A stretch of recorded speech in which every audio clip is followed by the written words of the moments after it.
ये मंत्र भी आप तभी जप सकते हो जब पेट भर रहा होगा, पेट में कुछ ना होगा तो यू भी नहीं जप सकते सांस का मंत्र भी। कहते हैं ओम सोहम अनका रासा अनखाए मिनखंड है श्वासा, सांस भी टूट जाएंगे आपके, ले नहीं सकते। इस दास को पता है। और फिर जब आप यहां से जाओगे, मान लीजिए आप कम से कम, जिसको भगवान चाहिए, परमात्मा का डर है, वो कम से कम 1 घंटा, 1.5 घंटा, 2 घंटा तो सिमरन सारे दिन में कर ही लेता है। 1 घंटे के अंदर 900 श्वास उश्वास आते जाते हैं। श्वास उश्वास की एक होता है, ऐसे 900 1 घंटे में आते हैं। और 21,600 श्वास 24 घंटे में आते हैं। तो इसमें से आप 10% भी यदि भक्ति में लगाए रहोगे, 10%, यानी लगभग 2000, 2100,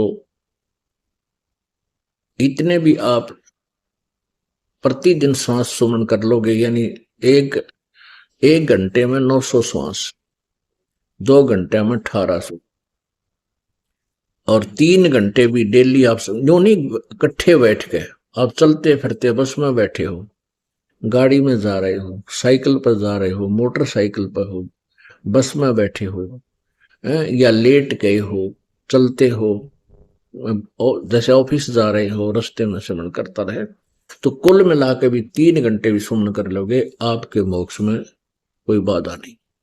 लेकिन मर्यादा में रहना पड़ेगा, और ज्यादा कर लोगे तो मेरिट पाओगे, बहुत ही ज्यादा अच्छी, उसमें कोई बात खत्म हो जाएगी।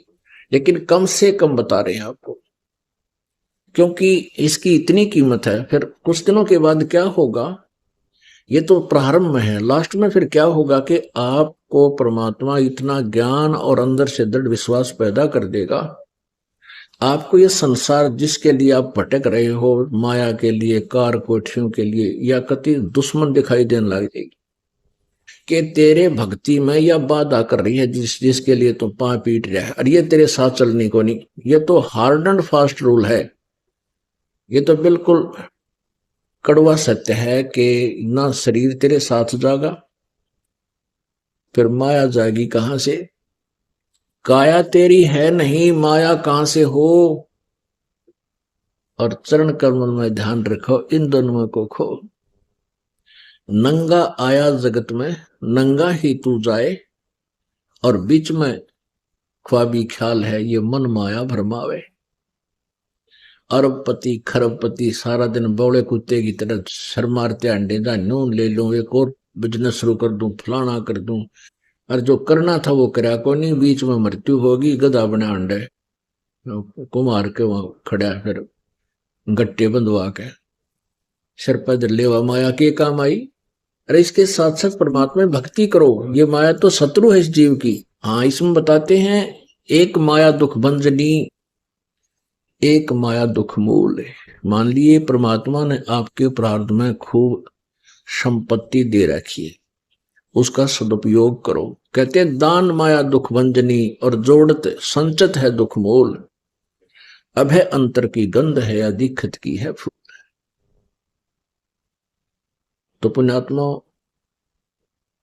हमने परमात्मा के एक एक वचन पर विचार करना है। तो क्या बताते हैं कि मनुष्य जीवन की वैल्यू ईब आप लगा लियो कितनी होगी। एक श्वास उश्वास और मंत्र, विधिवत मंत्र जाप किया जाए, परम संत से लेकर आजीवन मर्यादा में रहना पड़ेगा। इसमें मर्यादा सबसे पहले है। जैसे बच्चा खेल खेलता है, खेल होता खिलाड़ी जो खेल खेलते हैं, उसके कुछ नियम होते हैं, उनकी कुछ बाउंड्री होती है, सीमा होती है। उस सीमा के अंतर्गत ही जो बच्चा खेलता है और अच्छा खेलता है तो वो खेल में सफल हुआ करता है, और जो फाउल खेलता है तो उसको बाहर बैठा दिया जाता है, उस खेल में वो खेल नहीं सकता। तो पुण्यात्माओं, हम ये परमात्मा की भक्ति का जो खेल है, परमात्मा पाने वाला अखाड़ा है, इसमें आप जी सिलेक्टेड हैं, जिनको उपदेश मिल गया, और इसमें जब मर्यादा में नहीं खेलोगे, मर्यादा में नहीं रहोगे तो आप फाउल हो जाओगे, आपका फिर काम बिगड़ जाएगा। परमात्मा कहते हैं 100 वर्ष तो सतगुरु पूजा, एक दिन आन उपासी, वो अपराधी आत्मा फिर पड़े काल की फांसी। चाहे फाइनल मैच में जाकर हार जाओ, वो कर दे गड़बड़, फाउल हो गया तो फिर वो सब बाहर हो जाएगा, वो बात तो बिगड़ेगी। इतने दिन के वो डले ढोए व्यर्थ गए। तो कहते हैं 100 वर्ष तक सतगुरु पूजा, एक दिन आन उपासी, 100 वर्ष तक गुरु जी की पूजा। गुरु जी की पूजा का अर्थ है जैसे गुरु जी बतावें उसी तरह रहनी करनी, अपनी मर्यादा और भक्ति करता रहे। और एक दिन 100 वर्ष तक ऐसी कर ली, और एक दिन आन उपासना, अन्य देवताओं की पूजा करने से आपका काम बिगड़ जाएगा, वो अपराधी आत्मा फिर पड़े काल की फांसी। अब विचार करना पुण्यात्माओं, ये काल हमारे साथ कितना धोखा किए हुए है। जैसे कुछ दिनों के बाद क्या होगा कि आपके ऊपर कोई कष्ट नहीं आएगा, और जो कष्ट आना था वो परमात्मा कैंसिल कर देगा आपकी सच्ची लगन और भक्ति देखकर। यहाँ संसारिक सुख हो जाएंगे, घर में भी सुख होगा, आपके पास पैसा भी खूब हो जाएगा, क्योंकि दान ऐसे स्थान पर आप कर रहे हो, ये किया हुआ दान आपको मालिक देगा और बहुत अच्छा प्रतिफल देगा। तो कुछ दिनों के बाद आप भूल जाओगे, सत्संग में आना भी कम कर दोगे, ये बट नेचुरल है। ये दास देख रहा है, आज से जो 15 साल पहले लगे थे 100-200 परिवार, अब उनमें से मेरे ख्याल में 10% उस लगन से 10% लगे हुए हैं, बाकी ढीले पड़ गए, क्योंकि उनका सुख गणे हो गए।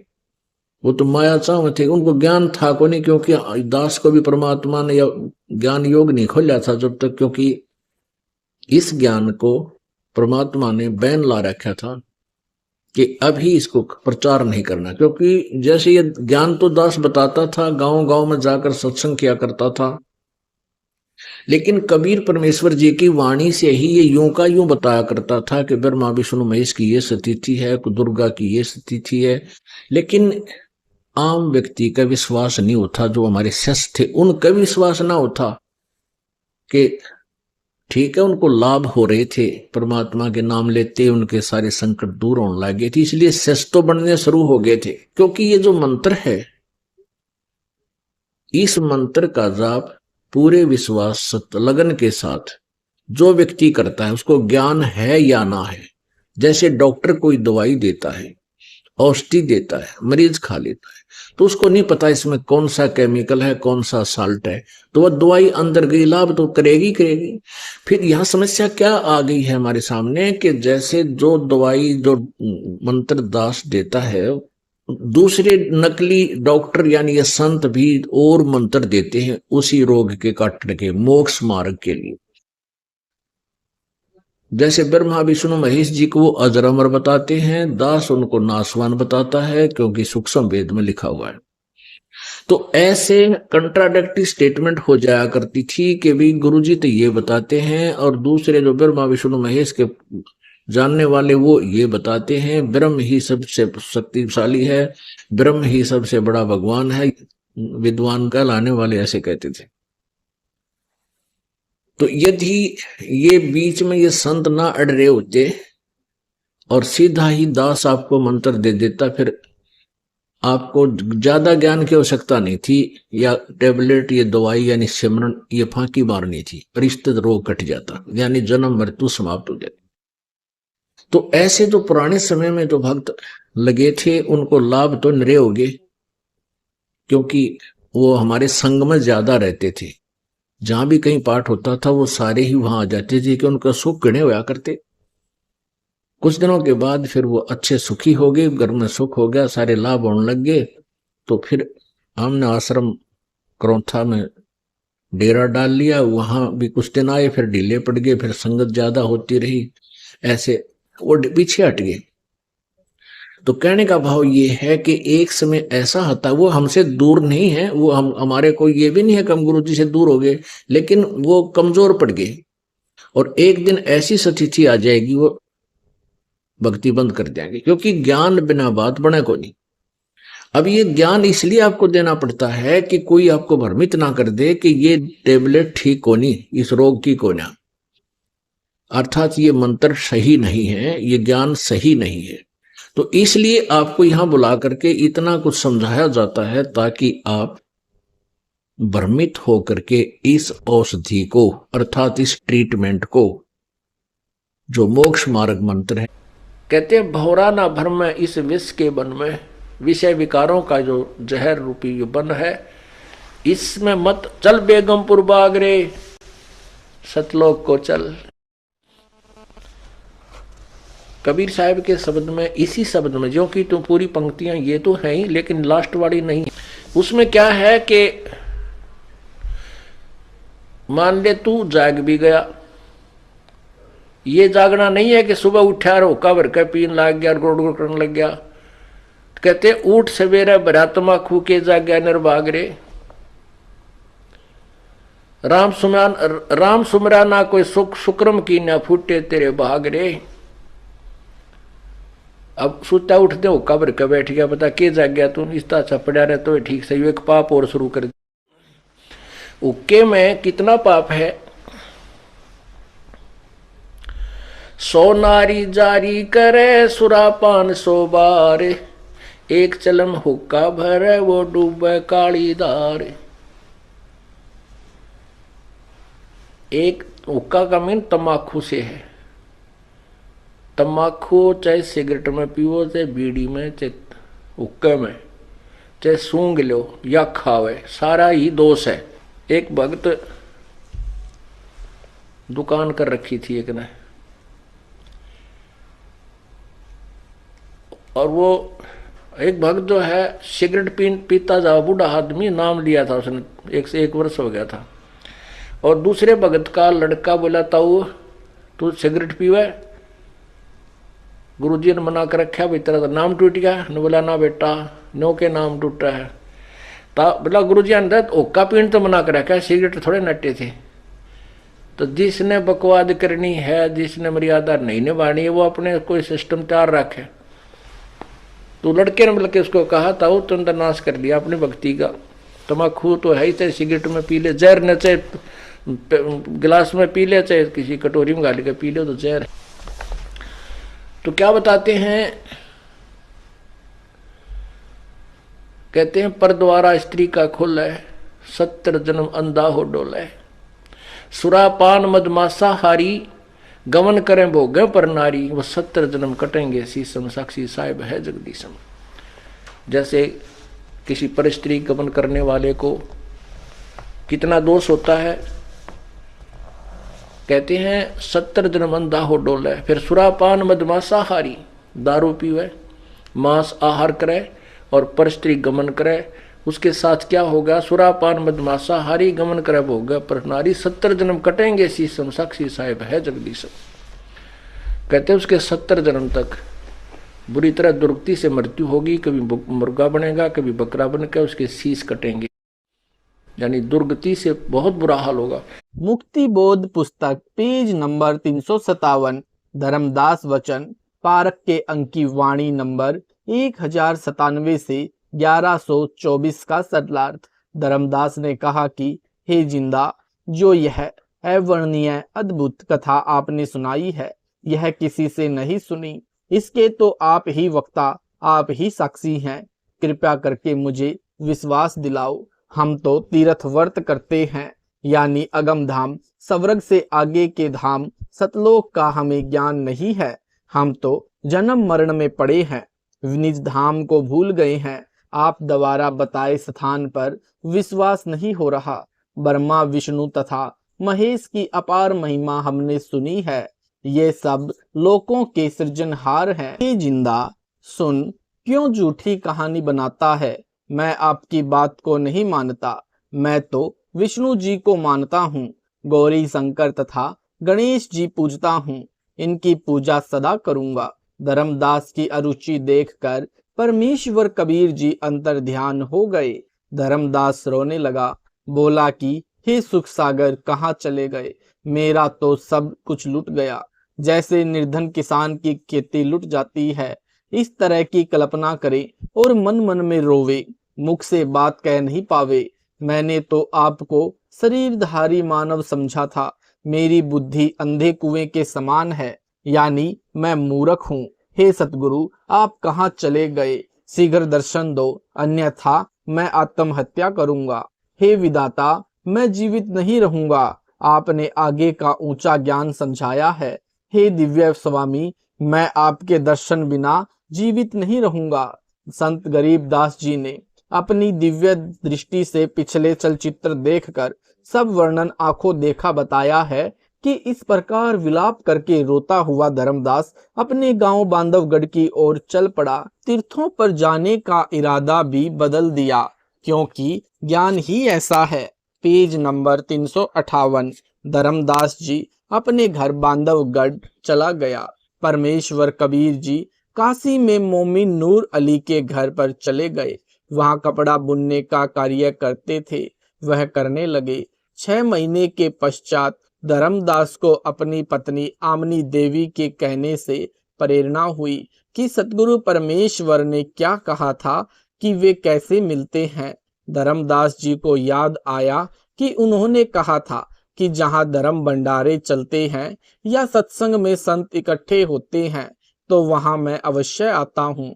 आमनी ने कहा कि आप धर्म यज्ञ प्रारंभ कर दो। धर्मदास जी ने 3 दिन के भंडारे का आयोजन किया।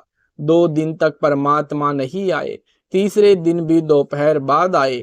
धर्मदास बहुत दुखी हो रहा था, इधर उधर खोज रहा था। अंतिम दिन परमेश्वर कबीर जी उसी जिंदे के वेश में भंडारे के स्थान के समीप कदम के वृक्ष के नीचे बैठ गए। धर्मदास की दृष्टि उसी खोज में बार बार इधर उधर वह भोजन खा रहे संतों की ओर लगी थी। धर्मदास दौड़कर गया, ध्यान से चेहरा देखा, पहचान लिया।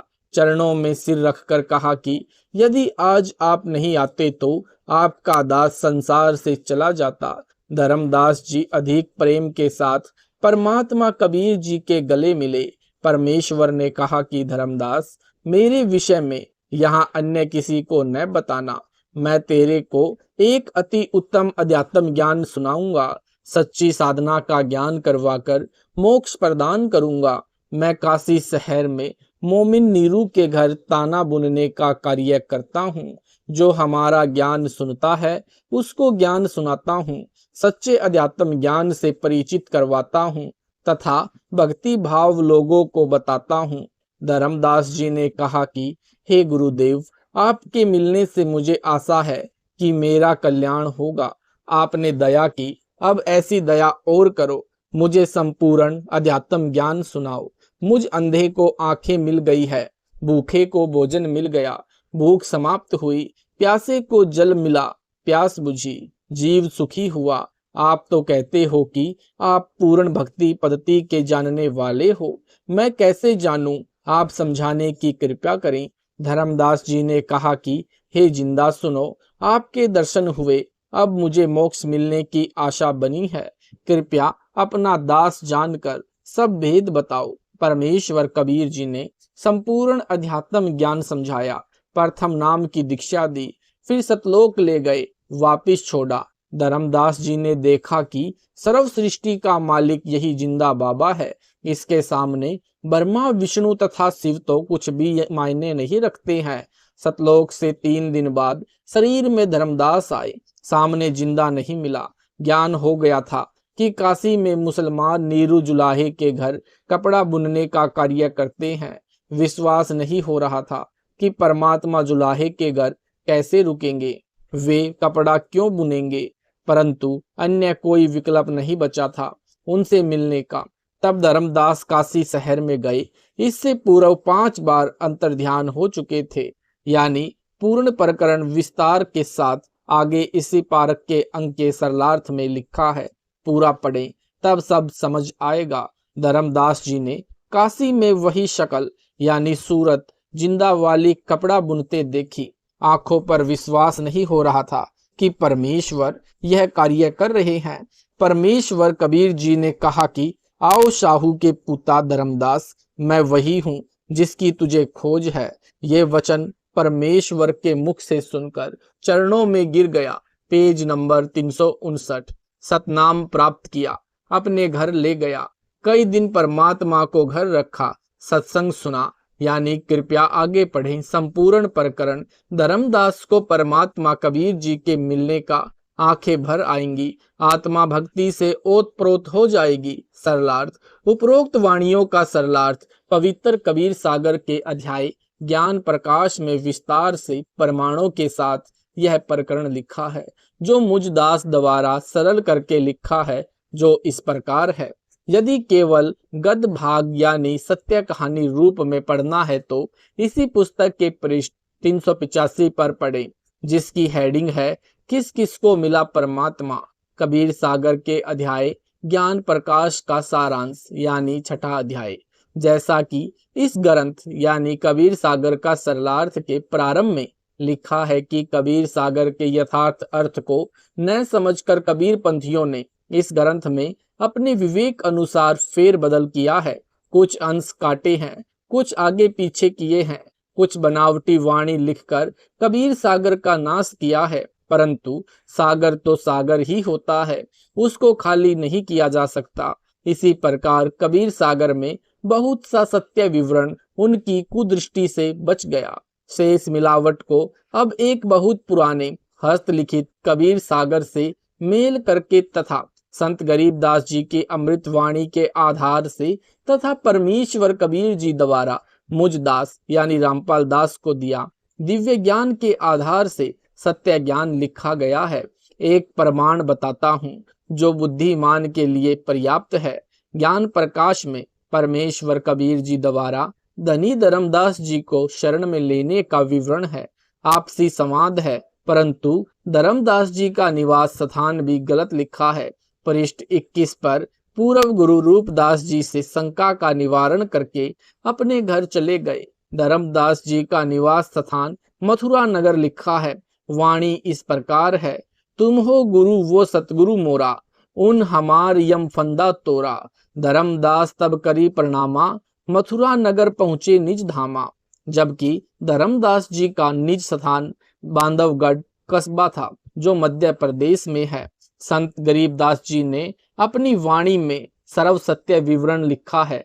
जो धर्मदास बांधवगढ़ के रहने वाले सेठ थे, वे तीर्थ यात्रा के लिए मथुरा गए थे। उसके पश्चात अन्य तीर्थों पर जाना था। कुछ तीर्थों पर भ्रमण कर आए थे। नकली कबीर पंथियों द्वारा किए फेर बदल का अन्य प्रमाण इसी ज्ञान प्रकाश में धर्मदास जी का प्रकरण चल रहा है। बीच में सर्वानंद ब्राह्मण की कथा लिखी है, जो वहां पर नहीं होनी चाहिए, केवल धर्मदास की ही बात होनी चाहिए। पृष्ठ 37 से 50 तक सर्वानंद की कथा है। इससे पहले पृष्ठ 34 पर धर्मदास जी को नाम दीक्षा देने, आरती चौका करने का प्रकरण है। पृष्ठ 35 पर गुरु की महिमा की वाणी है, जो पृष्ठ 36 तक है। फिर धर्मदास वचन चौपाई है, जो मात्र 3 वाणी है। इसके बाद सतगुरु वचन वाला प्रकरण मेल नहीं करता। पृष्ठ 36 पर धर्मदास वचन चौपाई की 3 वाणी के पश्चात पृष्ठ 50 पर धर्मदास वचन से मेल करता है, जो सर्वानंद के प्रकरण के पश्चात धर्मदास वचन की वाणी है। ज्ञान प्रकाश पृष्ठ 36 पर धर्मदास वचन चौपाई। हो साहब तव पद सिरनाऊं, तव पद पारस परम पद पाऊं, के ही विधि आपन भाग सराही, तव बरत गहे भाव पुन बनाई।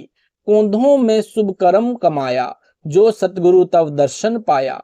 Page number 360। ज्ञान प्रकाश पृष्ठ 50 धर्मदास वचन। धन्य धन्य साहिब अविगत ना था, प्रभु मोहे निस दिन राखो साथा। सूत परिचन मोहे कुछु न सोहाई, धन दारा अरुलोक बढ़ाई।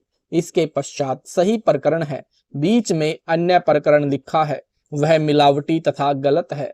नाम दीक्षा देने के पश्चात परमेश्वर कबीर जी ने धर्मदास जी को प्रसन्न करने के लिए कहा कि जब आपको विश्वास हो जाएगा कि मैं जो ज्ञान तथा भक्ति मंत्र बता रहा हूँ वे सत्य हैं, फिर तेरे को गुरु पद दूंगा। आप दीक्षा लेने वाले से 1.25 लाख द्रव्य यानी रुपए या सोना लेकर दीक्षा देना। परमात्मा ने धर्मदास जी की परीक्षा ली थी कि वेश्य यानी बनिया जाति से है। यदि लालची होगा तो इस लालचवश मेरा ज्ञान सुनता रहेगा, ज्ञान के पश्चात लालच रहेगा ही नहीं। परंतु धर्मदास जी पूर्ण अधिकारी हंस थे, सतलोक से विशेष आत्मा भेजे थे।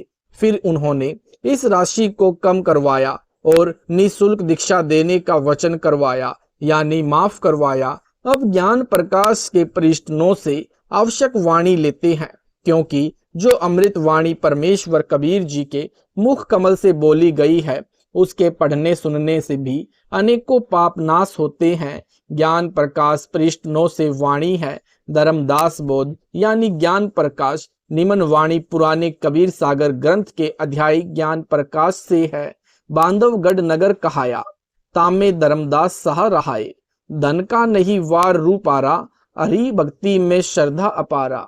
धर्मदास का गीता का पाठ अनुवाद सही सुनाना, यानी उग्र गीता। धर्मदास जी को ज्ञान था कि जिंदा वेशधारी मुसलमान संत होते हैं, जबकि मुसलमान नहीं मानते कि पुनर्जन्म होता है। इसलिए पहले उसी प्रकरण वाले श्लोक सुनाए, यानी गीता अध्याय 2 श्लोक 12 व 17, अध्याय 4 श्लोक 5 व 9। कबीर परमेश्वर जी ने धर्मदास जी को गीता से ही प्रश्न तथा उत्तर देकर सत्य ज्ञान समझाया।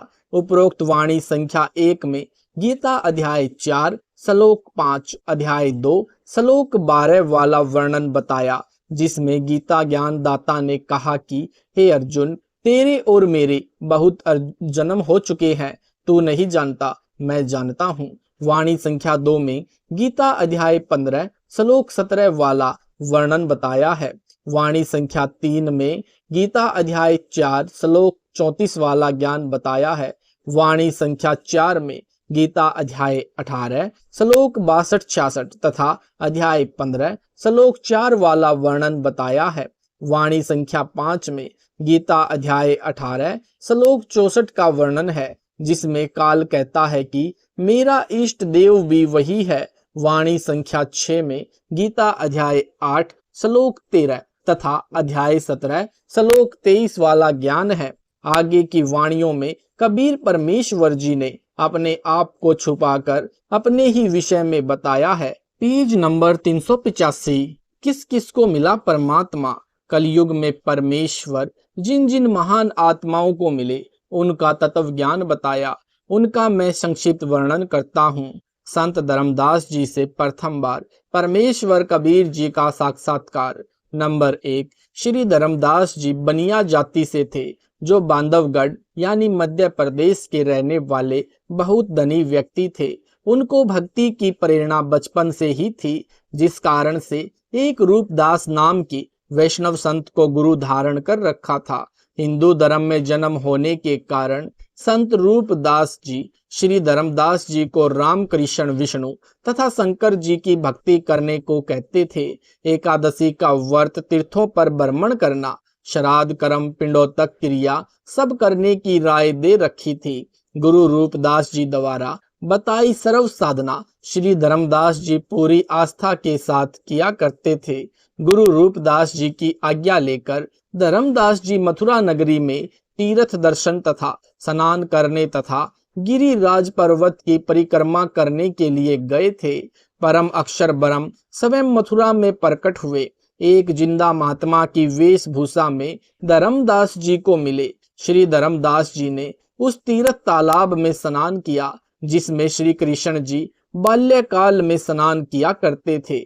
फिर उसी जल से एक लोटा भरकर लाए। भगवान श्री कृष्ण जी की पीतल की मूर्ति के चरणों पर डालकर दूसरे बर्तन में डालकर चरणामृत बनाकर पिया। फिर शालिग्राम को स्नान करवाकर अपना कर्म कांड पूरा किया। फिर एक स्थान को लीप कर अर्थात गारा तथा गाय का गोबर मिलाकर कुछ भूमि पर प्लस्तर करके उस पर स्वच्छ कपड़ा बिछाकर श्रीमद् भगवत गीता का पाठ करने बैठे। यह सर्व क्रिया जब धर्मदास जी कर रहे थे, परमात्मा जिंदा भेष में थोड़ी दूरी पर बैठे देख रहे थे। धर्मदास जी भी देख रहे थे कि एक मुसलमान संत मेरी भक्ति क्रियाओं को बहुत ध्यान पूर्वक देख रहा है। लगता है इसको हम हिंदुओं की साधना मन भा गई है। इसलिए श्रीमद् भगवत गीता का पाठ कुछ ऊंचे स्वर में करने लगा। तथा हिंदी का अनुवाद भी पढ़ने लगा। परमेश्वर उठकर धर्मदास जी के निकट आकर बैठ गए। धर्मदास जी को अपना अनुमान सत्य लगा कि वास्तव में इस जिंदा वेशधारी बाबा को हमारे धर्म का भक्ति मार्ग अच्छा लग रहा है। इसलिए उस दिन गीता के कई अध्याय पढ़े तथा उनका अर्थ भी सुनाया। जब धर्मदास जी अपना दैनिक भक्ति कर्म कर चुका, तब परमात्मा ने कहा कि हे महात्मा जी, आपका शुभ नाम क्या है? कौन जाति से हैं? आप जी कहाँ के निवासी हैं? किस धर्म पंथ से जुड़े हैं? कृपया बताने का कष्ट करें। मुझे आपका ज्ञान बहुत अच्छा लगा। मुझे भी कुछ भक्ति ज्ञान सुनाइए, आपकी अति कृपा होगी। धर्मदास जी ने उत्तर दिया, मैं बांधवगढ़ गांव का रहने वाला तथा वैश्य कुल से हूँ। Page number 386। मैं वैष्णव पंथ से दीक्षित हूँ। हिंदू धर्म में जन्मा हूँ।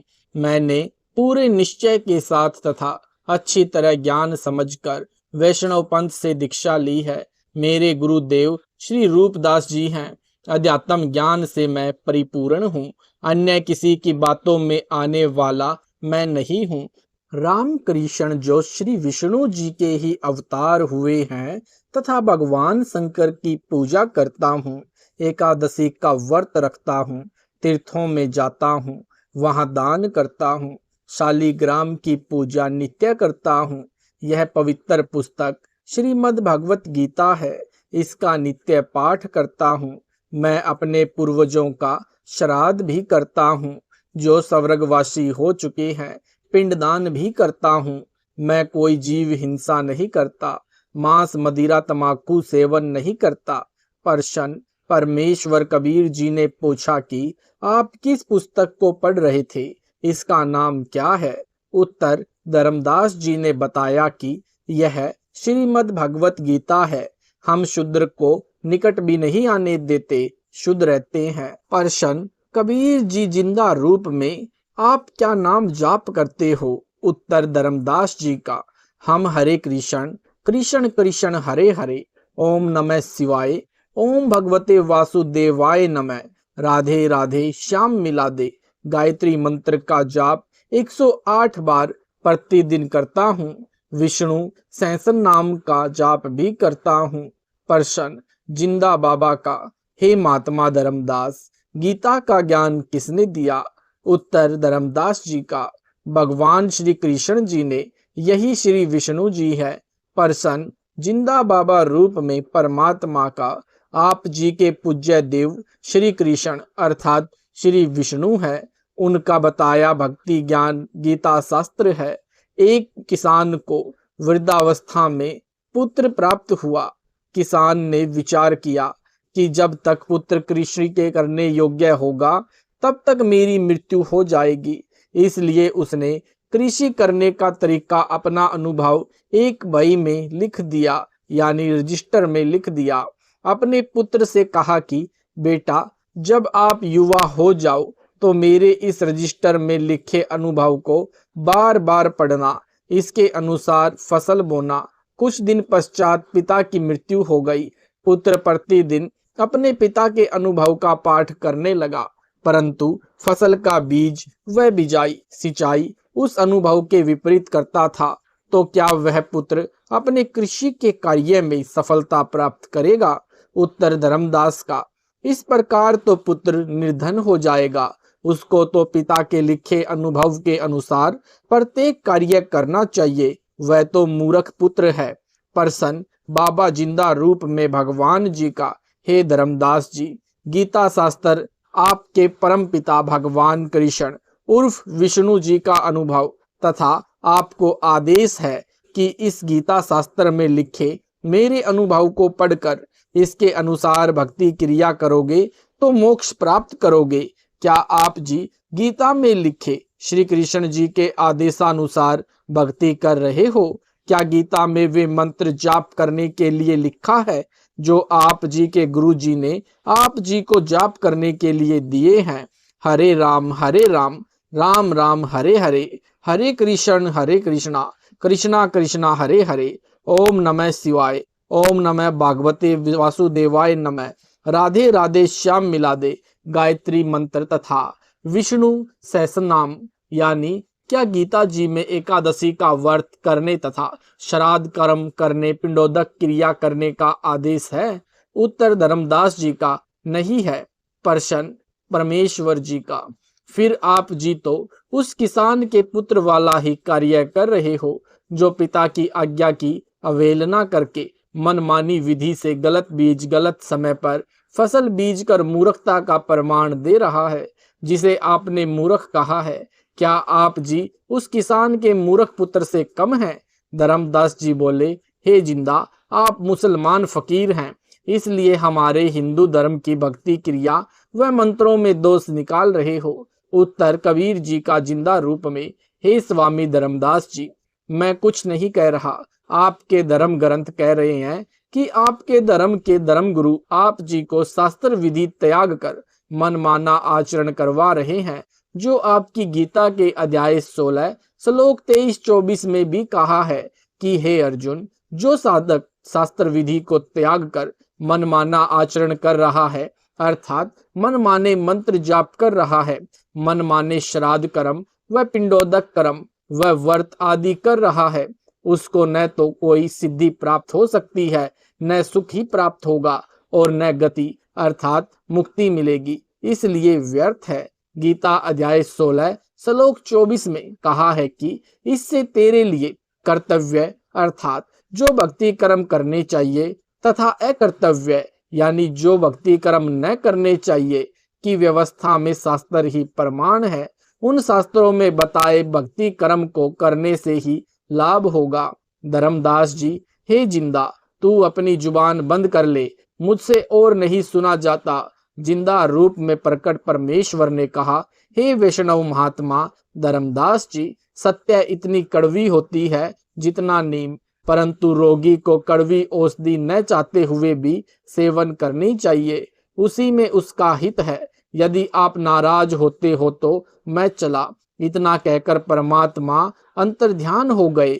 धर्मदास को बहुत आश्चर्य हुआ तथा सोचने लगा कि यह कोई सामान्य संत नहीं था, यह पूर्ण विद्वान लगता है। मुसलमान होकर हिंदू शास्त्रों का पूर्ण ज्ञान है, यह कोई देव हो सकता है। धर्मदास जी अंदर से मान रहे थे कि मैं गीता शास्त्र के विरुद्ध साधना कर रहा हूँ, परंतु अभिमान वश स्वीकार नहीं कर रहे थे। जब परमात्मा अंतर्ध्यान हो गए तो पूर्ण रूप से टूट गए कि मेरी भक्ति गीता के विरुद्ध है, मैं भगवान की आज्ञा की अवहेलना कर रहा हूँ। मेरे गुरु श्री रूपदास जी को भी वास्तविक भक्ति विधि का ज्ञान नहीं है। अब तो इस भक्ति को करना न करना बराबर है, व्यर्थ है। बहुत दुखी मन से इधर उधर देखने लगा तथा अंदर से हृदय से पुकार करने लगा कि मैं कैसा ना समझ हूँ। सर्व सत्य देख कर भी एक परमात्मा तुल्य महात्मा को अपनी नासमझी तथा हट के कारण खो दिया। हे परमात्मा, एक बार वही संत फिर से मिला तो मैं अपना हट छोड़कर नरम भाव से सर्व ज्ञान समझूंगा।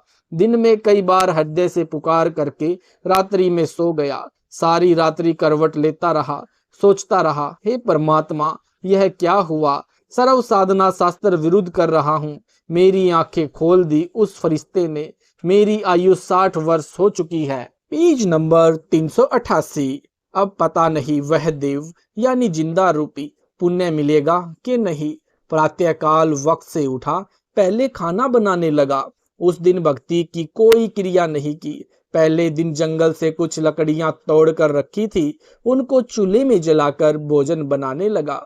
एक लकड़ी मोटी थी, वह बीचों बीच थोती थी, उसमें अनेकों चींटियां थी। जब वह लकड़ी जलते जलते छोटी रह गई, तब उसका पिछला हिस्सा धर्मदास जी को दिखाई दिया तो देखा उस लकड़ी के अंतिम भाग में कुछ तरल पानी सा जल रहा है।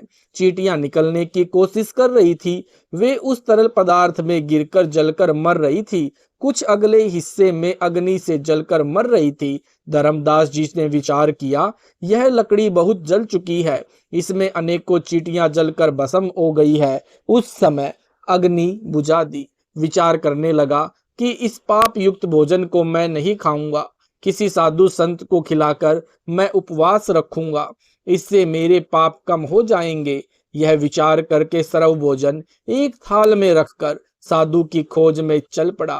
परमेश्वर कबीर जी ने अन्य वेशभूषा बनाई जो हिंदू संत की होती है। एक वृक्ष के नीचे बैठ गए। धर्मदास जी ने साधु को देखा। उनके सामने भोजन का थाल रखकर कहा कि हे महात्मा जी, भोजन खाओ। साधु रूप में परमात्मा ने कहा कि लाओ धर्मदास, भूख लगी है। अपने नाम से संबोधन सुनकर धर्मदास को आश्चर्य तो हुआ, परंतु अधिक ध्यान नहीं दिया। साधु रूप में विराजमान परमात्मा ने अपने लोटे से कुछ जल हाथ में लिया तथा कुछ वाणी अपने मुख से उच्चारण करके भोजन पर जल छिड़क दिया। सर्व भोजन की चींटियां बन गई। चींटियों से थाली काली हो गई। चींटियां अपने अंडों को मुख में लेकर थाली से बाहर निकलने की कोशिश करने लगी। परमात्मा भी उसी जिंदा परमात्मा के रूप में हो गए। तब कहा कि हे धर्मदास, वैष्णव संत, आप बता रहे थे कि हम कोई जीव हिंसा नहीं करते। आपसे तो कसाई भी कम हिंसक है। आपने तो करोड़ों जीवों की हिंसा कर दी। धर्मदास जी उसी समय साधु के चरणों में गिर गया तथा पूर्व दिन हुई गलती की क्षमा मांगी तथा प्रार्थना की कि हे प्रभु, मुझ अज्ञानी को क्षमा करो। मैं कहीं का नहीं रहा, क्योंकि पहले वाली साधना पूर्ण रूप से शास्त्र विरुद्ध है। उसे करने का कोई लाभ नहीं। यह आप जी ने गीता से ही प्रमाण कर दिया। शास्त्र अनुकूल साधना किससे मिले, यह आप ही बता सकते हैं।